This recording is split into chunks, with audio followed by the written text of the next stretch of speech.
Olá, povo de Deus, tudo bem com vocês? A paz de Cristo a todos. Muitas vezes as pessoas já me perguntaram assim: como eu faço para saber se estou numa igreja boa ou não? Como eu sei se minha liderança é de Deus ou não?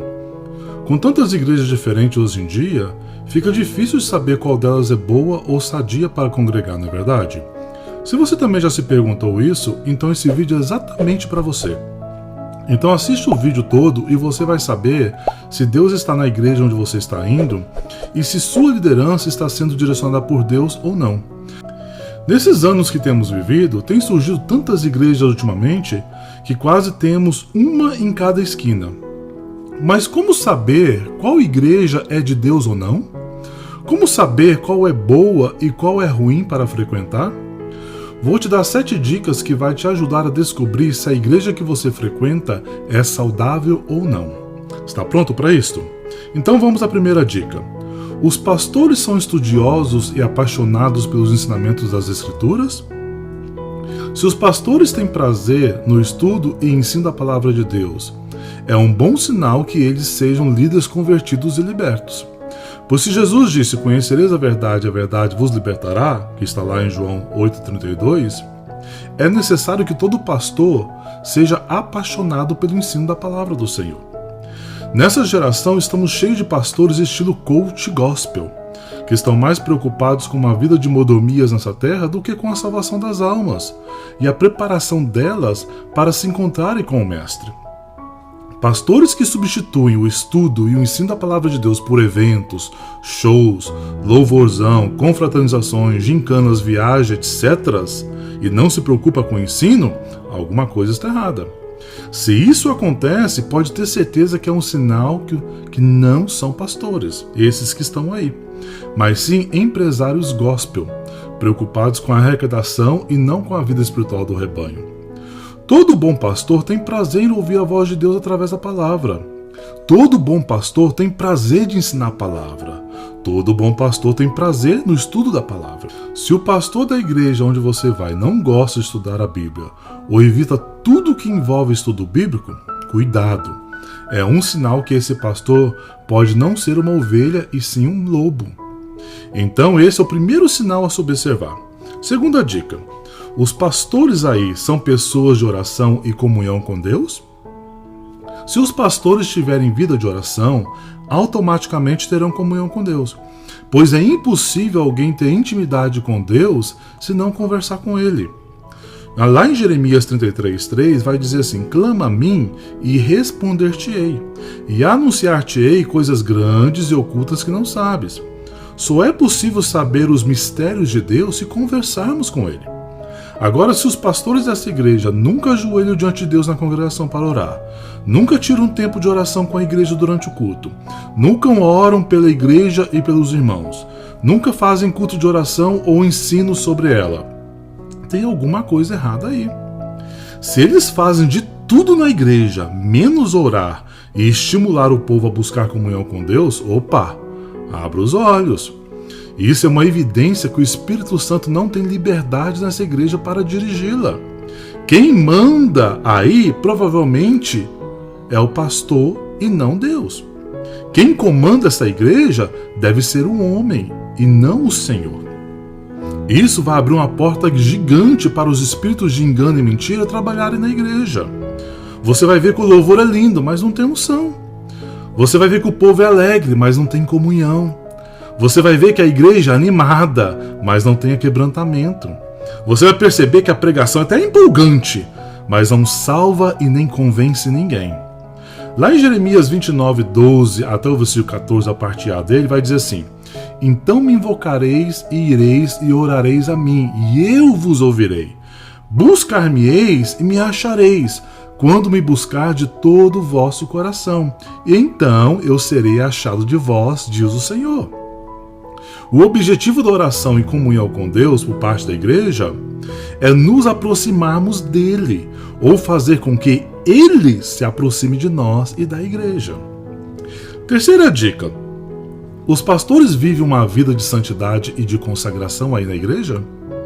Se os pastores têm uma vida piedosa e consagrada, evitando coisas que não convêm e sendo exemplo no quesito santidade, isso é um bom sinal que Deus é honrado e temido nessa igreja.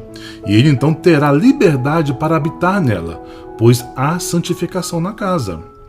Lá em 2 Crônicas capítulo 5, o rei Salomão vai tentar pegar a arca de Deus que estava na cidade de Davi em Sião e vai levá-la para o templo que ele havia construído para Deus. Mas antes que ele faça isso acontecer, o rei tinha instruído os sacerdotes para se santificarem e se consagrarem primeiramente a Deus. Tanto os sacerdotes como todos os demais que iriam ministrar louvores diante de Deus no templo. Então, quando buscaram a arca e levaram ao templo, e ao começar a louvar, e a adorar, e a ministrar diante de Deus, o texto diz que a glória de Deus encheu o templo de tal maneira que os sacerdotes não podiam ficar de pé de tanta glória de Deus no ambiente. Igreja santificada e consagrada, com ministros santificados, a glória de Deus tem liberdade de se manifestar no templo. O contrário disso, Deus nem sequer se aproxima.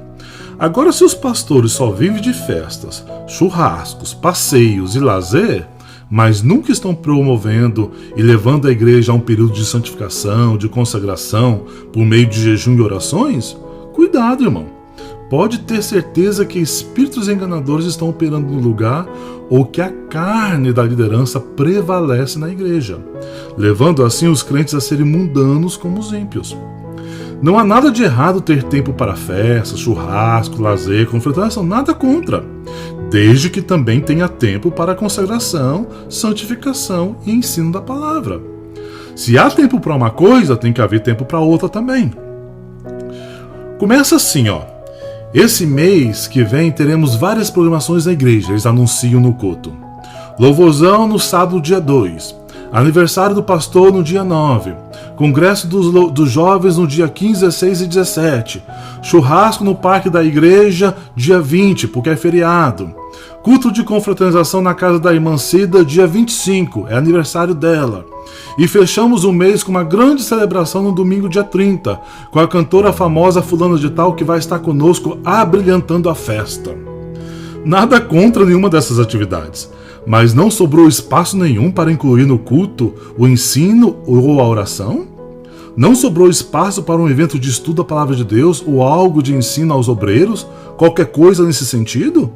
Tem espaço para tudo, mas não tem espaço para as coisas primordiais? Pera aí, o que está acontecendo? Igrejas que agem assim, em pouco tempo você verá começar dentro da igreja aquele mundanismo que toma conta dela. Começam mudando a pintura e a decoração da igreja, que agora, ao invés de parecer uma igreja, se parece uma casa de show.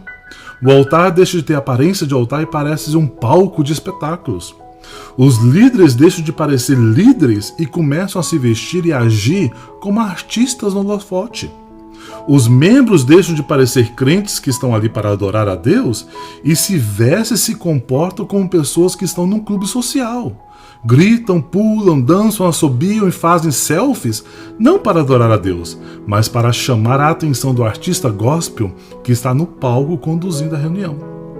E o resultado disso tudo é uma igreja morna espiritual, onde Deus não fala, não revela, não cura, não se manifesta mais com o seu poder transformador.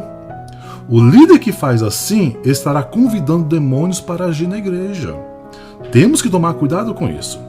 Quarta dica: a igreja desenvolve o crescimento, a comunhão entre os irmãos e estimula a vida de adoração a Deus?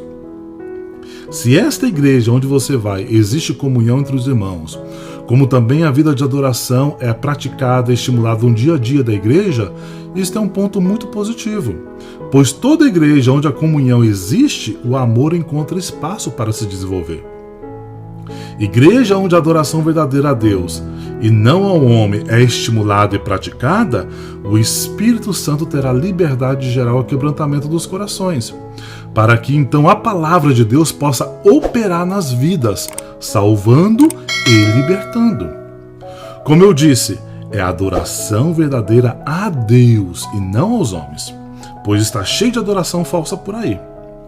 Pois está cheio de igrejas também por aí, que hoje em dia tem 2 horas de adoração durante o culto, mas não a Deus, e sim aos artistas gospel, que são bajulados, cortejados, afagados pelos gritos e assobios do povo, onde a carnalidade e o mundanismo tomou conta. E eles expressam isso com tanta naturalidade que nem percebe que estão adorando um homem, coisa que Deus abomina. Igreja que não tem vida de comunhão, o povo fica mecânico e frio espiritualmente. Já percebeu isso? Igreja que não cresce espiritualmente na palavra será uma igreja de meninos que ficam brigando pelas balas e mamadeiras espirituais dos espertalhões, que usam isso exatamente para atrair as massas. Igreja que não pratica a verdadeira adoração será uma igreja que levantará um trono de adoração, mas não a Deus, e sim aos ídolos humanos e demoníacos, que guiam muitos artistas do mundo gospel de hoje, desviando assim a glória de Deus para si mesmos. Se não tiver vida de adoração estimulada na igreja, o povo será meramente religioso. Se não promover a comunhão genuína entre os irmãos, a igreja será indiferente, egoísta. Se não desenvolver a maturidade bíblica, a igreja será um berçário de crentes infantis mimados, que só ficam falando de mimimi, de confusão. O amor uns aos outros e a Deus é estimulado quando há comunhão e adoração na vida da igreja. Se nessa igreja que você está indo essas coisas não são praticadas nem estimuladas, é um sinal que as pessoas aí são apenas números aos olhos da liderança. Quinta dica. A igreja que você vai crê e prega a verdade sobre o pecado e sobre a volta de Cristo? Esse é um item muito importante, que a cada dia tem sido mais e mais abandonado pelas igrejas mundo afora. É exatamente isso que o nosso inimigo deseja que façamos, pois quando não se crê mais no efeito danoso do pecado e não se crê mais na volta de Cristo, a igreja está fadada a perder a esperança na promessa da salvação que Jesus nos deu. Quando uma igreja prega sobre tudo e todos, menos sobre Jesus e a sua vitória na cruz contra o pecado, essa igreja está declarando ao mundo espiritual que ela já não mais acredita na obra expiatória do Calvário. Ela estará dizendo a Cristo que não precisa mais do seu sangue carmesim derramado no madeiro para nos redimir. Essa igreja corre o risco de começar a confiar em suas próprias obras religiosas e em seus esforços para agradar a Deus à sua maneira e não como as Escrituras orientam. E o fim disso, sabe o que é? Apostasia. Se tirarmos Jesus da igreja e ignorarmos a sua obra consumada lá na cruz, não seremos mais uma igreja, e sim um clube de associados religiosos. Não seremos mais um povo que vai morar no céu, mas sim os recepcionistas do anticristo. Não seremos mais o corpo de Cristo nessa terra, e sim a prostituta da Babilônia que será destronada no Apocalipse. Deixaremos de ser povo que carrega a marca do sangue para carregar a marca de Caim. Deixaremos de ser o povo que anda em fé para andar na soberba da carne. Deixaremos de ser o povo que carrega a palavra da salvação para sermos os fofoqueiros do inferno. E Deus não quer isso para nós. O pecado é a arma da morte contra nós, mas a fé é o escudo que nos garante a vitória sobre ela. Se deixarmos de crer no que diz a palavra de Deus e ignorarmos o pecado, não alertando o povo sobre o perigo dele, então estaremos desfazendo a obra de Cristo na cruz e ajudando o diabo a esvaziar a igreja e povoar o inferno. Observe isso na igreja onde você está indo. Como que é aí? Sexta dica. O coração da liderança está preocupado com a vida das pessoas ou com o bolso delas? A igreja foi criada pelo Espírito Santo lá no capítulo 2 de Atos dos Apóstolos para ser o corpo de Cristo nessa terra, que dará a continuação à sua obra neste mundo, levando assim as boas novas às pessoas, conduzindo elas à salvação em Cristo. Uma vez que um pastor de um rebanho está mais preocupado com a lã e com a carne das ovelhas do que com a salvação e edificação delas, esse líder é o que Jesus disse lá na parábola: servo inútil e infiel. A sua parte será com os ímpios nas trevas exteriores, onde haverá dor e ranger de dentes. Mateus 22, versículo 13 registra isso.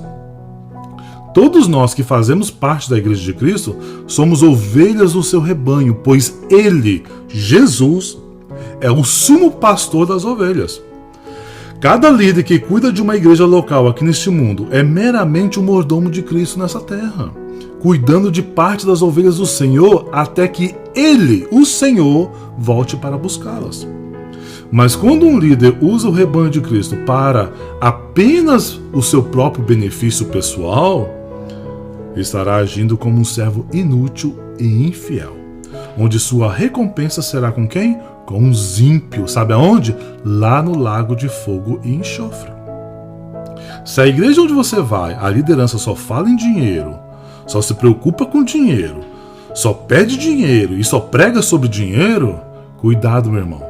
Você pode estar debaixo não de um sacerdote de Cristo, mas sim de um enganador e lobo voraz, que está te engordando para o dia da matança. Fuja enquanto ainda dá tempo. E a 7ª e última dica: a igreja tem culto de oração e ensino da palavra de Deus e vive isso? Um dos maiores propósitos da igreja é ter comunhão com Deus por meio da oração e aprendizado da palavra, como já dissemos, pois é impossível conhecer a Deus sem conhecer sua palavra. Como também é impossível ter comunhão com Deus sem se relacionar com Ele por meio da oração. Uma liderança que não tem interesse em estudar e ensinar a palavra de Deus para o povo é uma clara evidência que esse líder não tem interesse de estar debaixo da direção de Deus, e sim da sua própria liderança. Um líder que não tem interesse de desenvolver a vida de oração na igreja que lidera é um sinal claro que quem pastoreia a igreja não é o Espírito Santo, mas sim a sua alma carnal, que não quer se submeter à direção divina. Geralmente nas igrejas onde as lideranças têm esse tipo de comportamento, elas são igrejas presas fáceis para o inimigo. Essa igreja vive sofrendo de escândalos provocados por heresias que eles praticam e produzem. Essa igreja produz mais gente ferida do que restaurada. Essa igreja geralmente gera mais gente doente do que curada. Essa igreja sofre de ataques espirituais constantes, pois vive dando ouvido à voz dos homens e dos demônios e não à voz de Deus, visto que não desenvolve intimidade com Ele.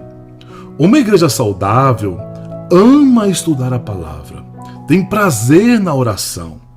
Ela é direcionada a adorar a Deus, não apenas por adorar, mas sim por paixão. E ela adora a Deus e não aos homens. E ela desenvolve comunhão entre os irmãos. Toda igreja de fé genuína crê e pratica esses 7 itens mencionados aí há pouco. Igrejas que não praticam essas coisas e evitam desenvolver esse tipo de vida com Deus, que a palavra requer, mais cedo ou mais tarde, pode ter certeza, deixará de ser igreja e se transformará em uma sinagoga do diabo, onde o espírito de engano irá manipular tudo e todos. Essas 7 dicas são as mais básicas para avaliar a situação espiritual de qualquer igreja que se pretende congregar. Se a igreja onde você vai, meu querido, não pratica nenhum desses itens e a sua liderança evita ou não estimula a igreja a praticar nada disso, quer um conselho? Ouça o que Deus disse a João lá em Apocalipse 18, versículo 4. Olha o que ele vai dizer. E ouvi outra voz do céu dizendo: Fugi dela, povo meu, para que não sejais participantes dos seus pecados e para que não incorrais nas suas pragas. Entendeu, querido? Fugir, povo meu. Cai fora desse lugar, querido. Pois isso aí não é uma igreja, é qualquer outra coisa, menos a casa de Deus. Peça a Deus direção e Ele vai te orientar a um bom lugar para você congregar. Todavia, se a igreja onde você vai pratica a maioria desses itens que falamos, então dê graças a Deus que você está numa boa igreja, com uma boa liderança. Então seja útil aí, ajudando o líder, frutificando para a glória de Deus e crescendo. Agora, você aprendeu alguma coisa com esse vídeo? Então me conta aí nos comentários abaixo e mande esse vídeo para os seus amigos. Eu tenho certeza que vai ajudar muitos deles. E não se esqueça de clicar aí abaixo no botão de se inscrever, se acaso você não for inscrito aqui no canal. E também clique aí no sininho e no like para ajudar, tá bom? Eu deixei para vocês aqui no final mais alguns vídeos como sugestão para você assistir. E no canal tem bastante vídeos também que eu tenho certeza que vai te ajudar. Dá uma checadinha lá, tá bom? E a gente se vê então nos próximos vídeos. Deus te abençoe.